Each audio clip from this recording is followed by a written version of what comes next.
Hello everyone, welcome to my channel. Please subscribe and keep watching more details. Emmerdale needs to cut the dead wood in 2025 and give us more of one character. Emmerdale has fallen flat with me this year, and unless the ITV soap makes some serious changes in 2025, I won't keep watching. I've been an Emmerdale fan since childhood. I grew up watching the ITV Dales come to life in my living room, accompanied by my mum, who was an avid soap watcher. But this year, plenty of its storylines have fallen flat. While we've had the emotional heights of Belle Dingle's abuse storyline, and Tom King finally getting what was coming to him, and the long-awaited return of Ross Barton, we've also had plenty of meh moments in 2024.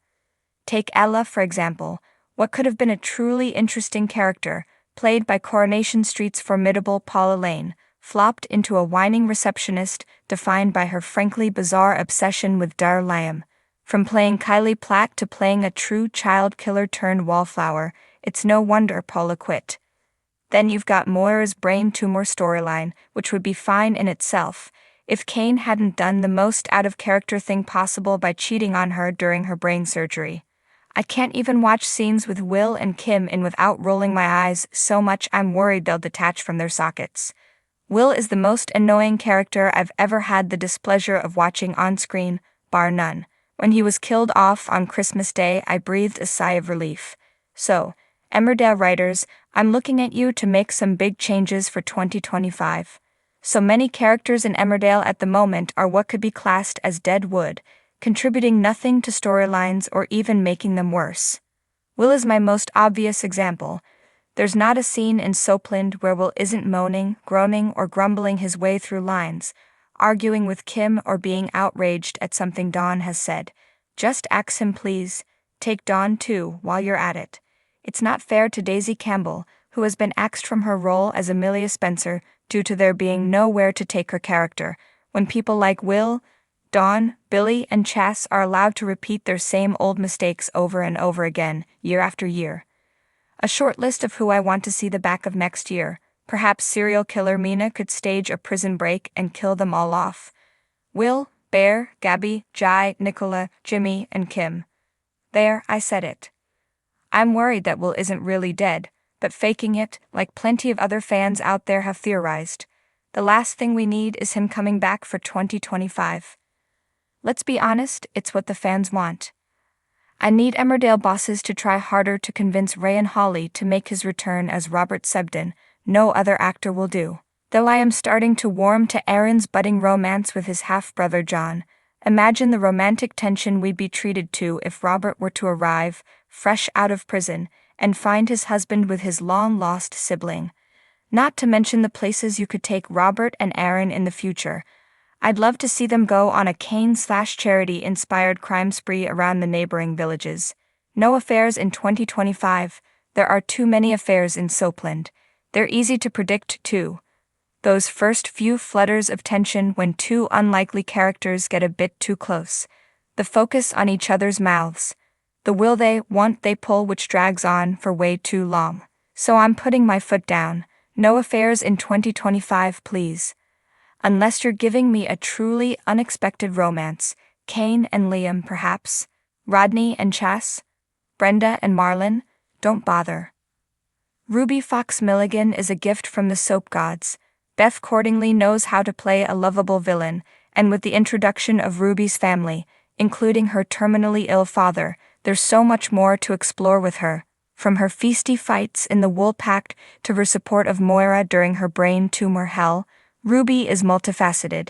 She's a strong woman. She knows what she wants and doesn't stand for any rubbish. She's an angel, and I want to see much, much more of her next year. 9 years have passed since Chicago PD first gripped fans with its gritty realism, moral dilemmas, and pulse-pounding action. While the series has produced countless memorable moments and high-stakes takedowns, Jesse Lee Soffer, who played Detective Jay Halstead from Season 1 until his emotional departure in Season 10, recently shocked fans by declaring that one particular episode from the show's early run remains, in his words, the best episode we've ever done.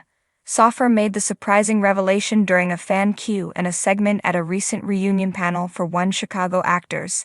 When asked if any episode stood out as his all-time favorite, Soffer paused, smiled nostalgically, and replied, "Honestly, episode 15 from season 2.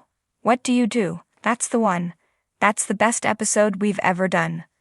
The room went silent for a moment, not because fans didn't remember the episode, but because it was a curveball. Most people expected him to pick one of the show's explosive crossovers or his emotional goodbye episode in season 10, but Soffer was firm in his conviction. That episode was a pressure cooker. It was personal. It was raw. It had stakes, and it wasn't about saving the world. It was about saving yourself. In What Do You Do?, Halstead and Antonio Dawson, played by John Cena, are stuck in a storage facility with two young offenders and a growing threat. The setup is deceptively simple, almost bottle episode style, but what unravels inside that confined space is a masterclass in tension, trust, and vulnerability. The beauty of that episode, Soffer explained, was in how stripped down it was. No fancy gadgets, no car chases, no backup. It was just us, Jay and Antonio, and the question of whether we could think our way out before bullets started flying. Soffer also shared that the episode was incredibly taxing to film. The bulk of the shooting took place in a dimly lit warehouse set, over 4 grueling days. We were sweating through our shirts, the air felt thick, and there were moments when I forgot we were filming. It felt real, claustrophobic, desperate. He credits the director of the episode, Mark Tinker, for crafting an atmosphere of sustained dread. Mark knew exactly when to let the silence stretch and when to snap the tension with a sudden noise or movement. He gave us room to play emotionally, and that made all the difference. What Do You Do? Also allowed viewers to peel back Jay Halstead's psychological armor. Known for his composure and tactical brilliance, this episode tested Halstead's emotional endurance more than his physical strength. Trapped, wounded, and unsure if help was coming, Halstead had to face his own fear of losing control, a theme Soffer says defined his arc throughout the show. There's this moment where Jay is trying to talk one of the suspects down. He's not shouting, he's whispering, and you realize he's doing it not just to save the kid, but to keep himself from snapping. That's the kind of internal battle I loved playing. The chemistry between Soffer and Seda in that episode was also electric. Their banter, trust, and occasional disagreement played out in real time as the two detectives tried to outwit their captors. That episode showed the bond between Halstead and Dawson like no other. It wasn't about agreeing, it was about surviving together. Since Soffer's departure from Chicago PD, he's moved into directing, ironically returning to the show in season 10 to direct the very cast he once stood shoulder to shoulder with. But his passion for the series and its legacy remains strong. Every episode is someone's favorite, he told fans.